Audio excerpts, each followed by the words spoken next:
আমাদের দেশে অনেক মিস্ত্রিরা আছেন, এই ভীমগুলোতে কিভাবে রড বাইন্ডিং করতে হয় সেটা জানেন না। তো অ্যাকচুয়ালি দেখেন, আপনি একটি স্বপ্নের বাড়ি নির্মাণ করবেন, অবশ্যই যদি কোনো ইঞ্জিনিয়ার এরকম 3 ল্যান্ডিং এর সিঁড়ি ডিজাইন করে থাকে আপনার বাড়ির প্ল্যানে, অবশ্যই এরকম ঝুলন্ত ভীমগুলো আপনাদের বাড়িতে দিতে হবে। কারণ এই 3 ল্যান্ডিং এর লোড কিন্তু আপনাদের এই ভীমের মাধ্যমে কলমে ট্রান্সফার হয়। তো আমাদের দেশে দেখা যায় অনেক মিস্ত্রিরা আছেন এই ভীমগুলো কিভাবে দিতে হয় জানেই না, তখন ভীম ছাড়া শুধু কনসেল করে দেয়।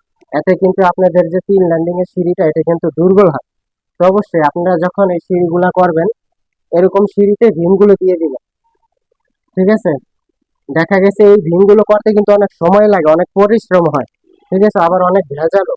অনেক মিস্ত্রি জানে না দেখে আপনাদের বাড়িতে এই কাজগুলো নাও করতে পারে, কিন্তু আপনাদের আদায় করে নিতে হবে।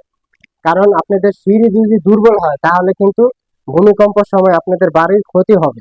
তো এইসব বিষয়গুলো আপনার অবশ্যই খেয়াল রাখতে হবে। আপনাদের 3 ল্যান্ডিং এর সিঁড়িতে আপনাদের এরকম ভীমগুলো দিতেই হবে, ঝুলন্ত ভীমগুলো।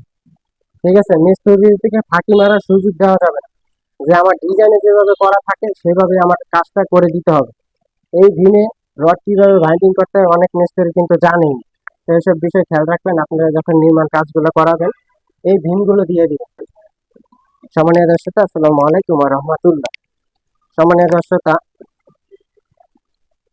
এই যে যে একটা সিঁড়ি ভীম দেখতে পাচ্ছেন আপনারা, এটা হচ্ছে যে 3 ল্যান্ডিং এর সিঁড়ি। এবং কি 3 ল্যান্ডিং এর সিঁড়িতে যেখানে কি ঝুলন্ত ভীম দেওয়া আছে। আমাদের দেশে অনেক মিস্ত্রিরা আছেন, এই ভীমগুলোতে কিভাবে রড বাইন্ডিং করতে হয় সেটা জানেন না। তো অ্যাকচুয়ালি দেখেন, আপনি একটি স্বপ্নের বাড়ি নির্মাণ করবেন, অবশ্যই যদি কোনো ইঞ্জিনিয়ার এরকম 3 ল্যান্ডিং এর সিঁড়ি ডিজাইন করে থাকে আপনার বাড়ির প্ল্যানে, অবশ্যই এরকম ঝুলন্ত ভীমগুলো আপনাদের বাড়িতে দিতে হবে। কারণ এই 3 ল্যান্ডিং এর লোড কিন্তু আপনাদের এই ভীমের মাধ্যমে কলমে ট্রান্সফার হয়। তো আমাদের দেশে দেখা যায় অনেক মিস্ত্রিরা আছেন এই ভীমগুলো কিভাবে দিতে হয় জানেই না,